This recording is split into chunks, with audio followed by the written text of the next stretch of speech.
Vancouver, residents and former city planners are calling on Vancouver's City Council to protect the policy that has preserved the city's mountain views for decades. Council is set to vote Tuesday on a rezoning application from Crown Corporation BC Pavilion Corporation for a 120-meter mixed-use tower that would block part of what planners call a view cone. Vancouver's Campy View Cone gives residents a view of the North Shore Mountains. City of Vancouver, submitted in 1989, Vancouver established a policy to protect 11 view cones, also known as view corridors, throughout urban areas. As a result, it is possible to see the North Shore Mountains from much of the city.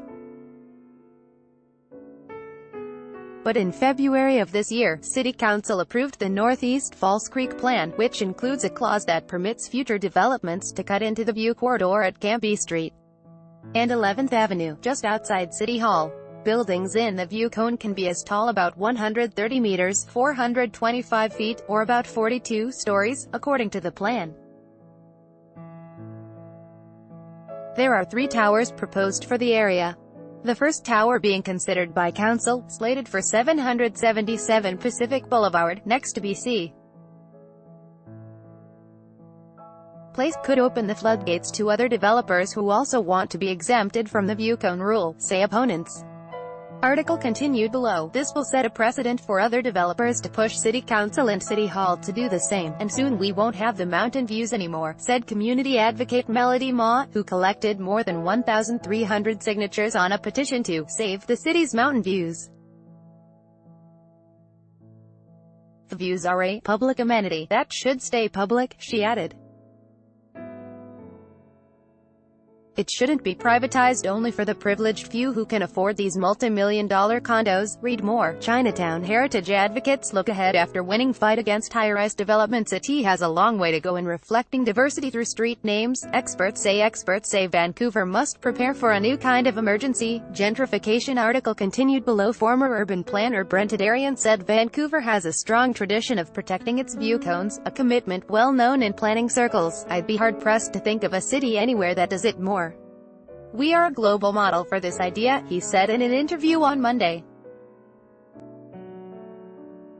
When he was director of city planning, Tadarian's department added 4 additional view corridors, including one from Olympic Village Plaza prior to the 2010 Olympic Games. He also cautioned against making exceptions to the view cone rule when council first looked at the issue. He acknowledged that when he worked for the city, developers often pressured him to relax the rules around view corridors. You can do it right 9 times out of 10, and only once succumb to the pressure to block them, and you would have essentially undone the entire policy, he said in February. This drawing in a staff report shows 3 proposed towers in the Northeast Falls Creek Plan would partially block the view cone from Campy Street in Vancouver. 10C refers to the sub-area near BC Place where developers would be allowed to build taller towers, contributed City of Vancouver. Current Vancouver city planner Gil Kelly defended city staff's recommendation in favor of the developments. He told council in February that the 3 proposed towers in the Northeast Falls Creek Plan would pay for community amenities. The plan calls for 1,800 units of social housing and 32 acres of new and renewed parkland. Another former city planner, Larry Beasley, as well as former city councillor Marguerite Ford, signed Ma's petition.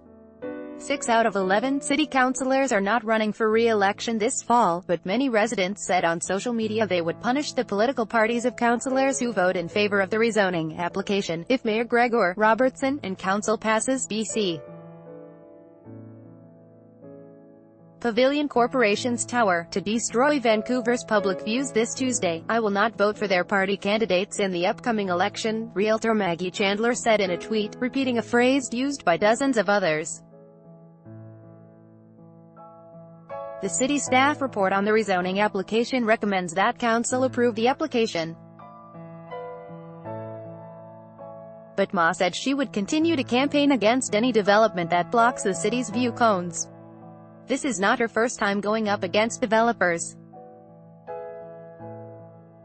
Mond others successfully convinced City Council to reject a proposal from developer BD Living for a condo tower in Chinatown in 2017, and to ban new towers from the neighborhood earlier this year. Correction, July 24, 2018. This article has been edited from a previous version that misstated that Brent Hadarian signed a petition to save the view cones.